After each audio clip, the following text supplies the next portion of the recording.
Você já escreveu um comentário nas redes sociais, ou quem sabe até mandou uma mensagem no WhatsApp, no calor de uma determinada discussão? Algo que você talvez não teria feito se você estivesse dialogando com a pessoa olho no olho, conversando com a pessoa pessoalmente?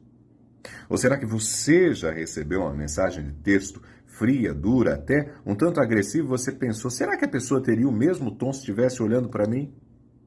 Gente, estamos perdendo a capacidade de nos conectarmos uns com os outros. E quando a gente estuda a neurociência, a gente entende por quê.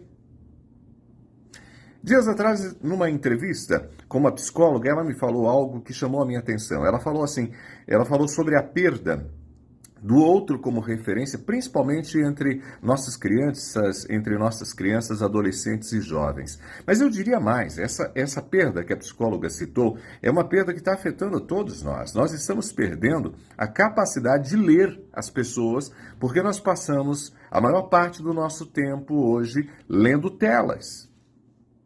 Estamos destreinando o cérebro. Para entender o que está acontecendo, a gente precisa conhecer como funciona o nosso cérebro. O escritor Daniel Goleman, no livro Inteligência Social, ele fala sobre os neurônios espelho.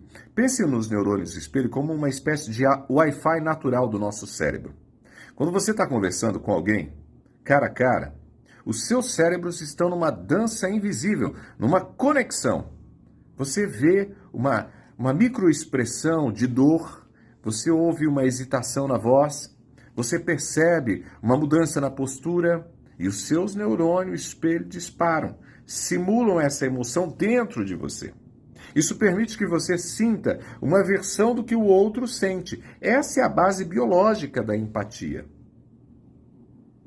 O problema é que a comunicação digital tira isso, principalmente no texto, que é muito pobre.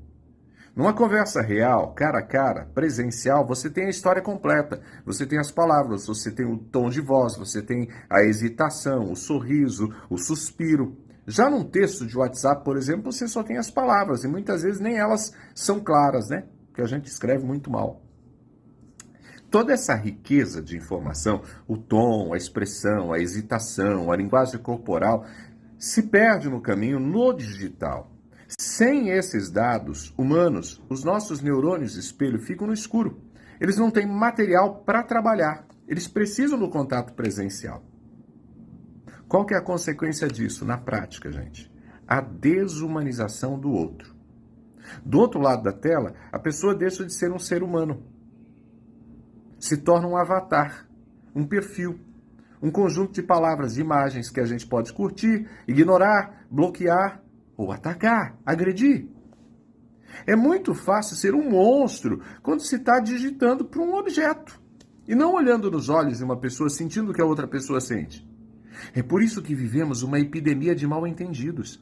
Sem o tom de voz, sem o sorriso para nos dar o contexto, a gente quase sempre preenche as lacunas com a nossa pior interpretação. E sabe o que é pior?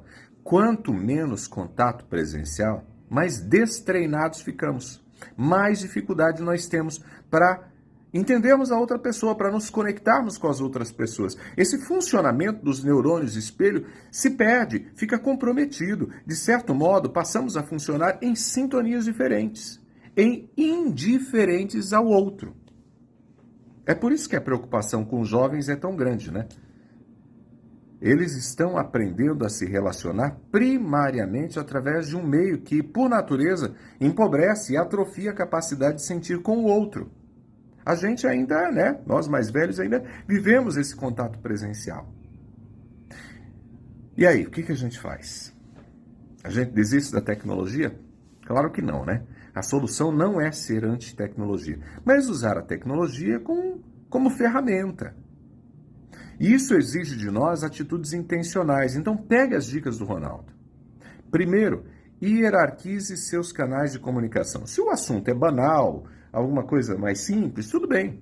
Mensagem de texto, está tudo certo. Mas assuntos delicados, conversas difíceis, um pedido de desculpa. Use a ferramenta de comunicação mais completa e humana possível. De preferência, o encontro presencial. Em último caso, uma chamada de vídeo, um telefonema. Mas preferencialmente o encontro presencial. Segundo, crie santuários de presença real na sua vida. A mesa de jantar sem celulares e com as pessoas ao redor da mesa. A primeira hora da manhã sem checar e-mails e em contato com as pessoas que você ama.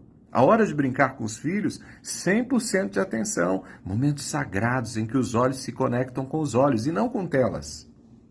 E para reforçar, valorize os encontros presenciais. Valorize. Tenha tempo para dialogar com as pessoas, nem que seja para jogar conversa fora. Marque intencionalmente encontro com as pessoas que você ama. Amigos, parentes, enfim. Pegou a ideia? Gente, a tecnologia nos deu a ilusão de que estamos mais conectados do que nunca, mas não é verdade. A conexão de verdade, aquela que gera empatia, cura, pertencimento, que faz o nosso cérebro se conectar com a presença do outro, só acontece olho no olho. Sentir a pele, presença. Então, resgatar o valor do encontro é resgatar a nossa própria humanidade. Eu sou Ronaldo Neso. Se você gostou desse vídeo, curta, comente, compartilhe. Meu abraço, meu carinho para você.